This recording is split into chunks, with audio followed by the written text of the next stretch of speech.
Hello বন্ধুরা, hello, সবাই কেমন আছো? দেখো আজকে আমি খুব ইচ্ছে হলো, আজকে আকাশটা এত সুন্দর লাগছে, সেই কারণে ভাবলাম এই যে আমি একটু ছাদের উপর আসি। সেই কারণে দেখো আমার ছাদ থেকেও আমার মানে কি বলবো, এত সুন্দর একটা পরিবেশ ছাদ থেকেও দেখা যায়। কারণ জানোই তো আমরা গ্রামে থাকি, দেখতেই পাচ্ছ সবাই, মানে প্রচণ্ড গাছপালা এখানে। সবার তো ইচ্ছা করে বলো যে এই মানে সাংসারিক গণ্ডি পার হয়ে অনেক অনেক দূরে চলে যেতে ইচ্ছা করে সবার। আমার করে, আমি জানি সবার করে, হয়তো সংসারের চাপে কেউ করে উঠতে পারে না।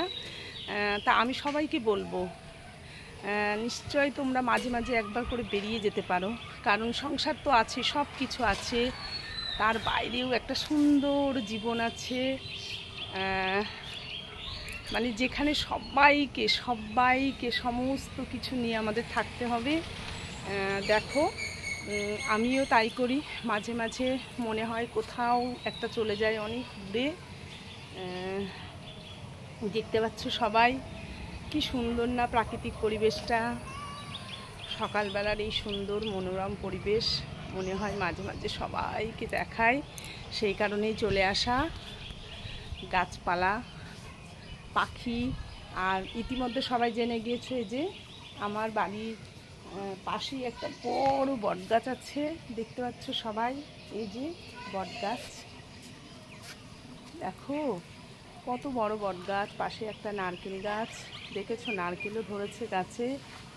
আর এই বটগাছে অসংখ্য পশু পাখি, মানে পাখি এসে এখানে থাকে, অসংখ্য বিভিন্ন রকমের পাখি।